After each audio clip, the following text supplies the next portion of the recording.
Shout out, Tingko Alor. Salamat. Tingko Alor, anin si Rustica.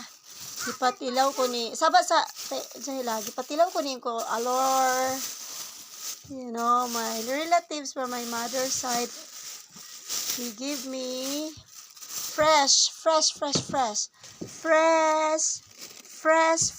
the rice fields, from the rice miller.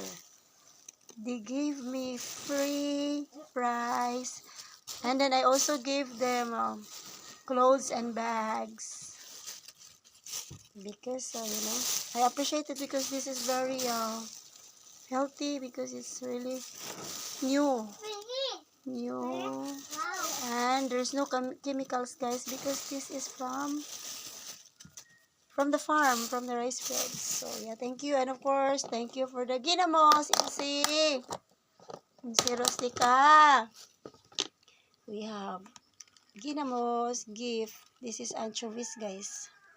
You know, this like Philippines anchovies, traditional one. This is yummy.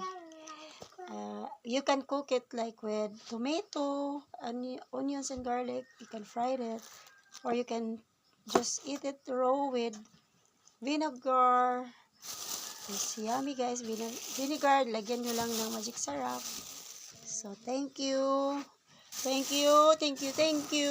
have a blessing. Thank you so much.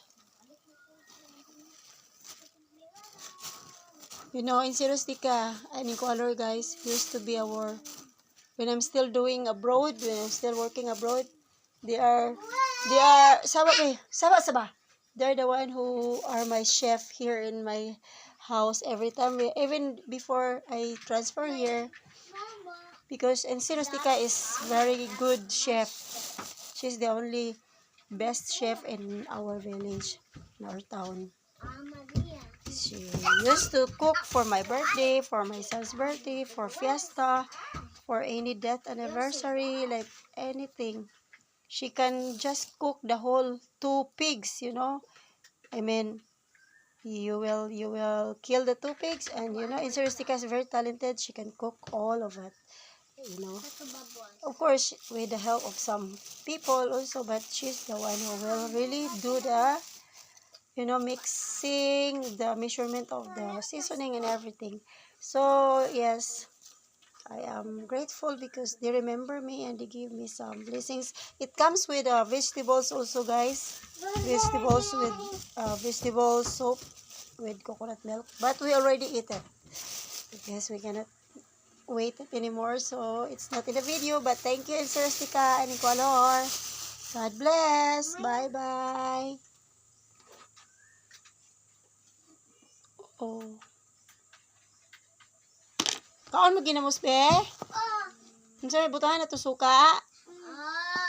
Yay! I am happy because my daughters. Sagul ani na. When you have also green bananas, you can dip it and then put some lard, you know, pork oil.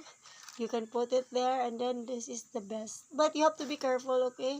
I only eat like this like once a month, or once in 2 months, once in 3 months, sometimes once a year, because I don't really want to have a sickness, because this is good, but also ginamos is very salty, guys, and it's prone to some like high blood or any kind of diseases like kidneys. So you have to be careful. Don't eat it always. Just like eat it as a condiment, something like that. Anyway, bye. Thank you for watching.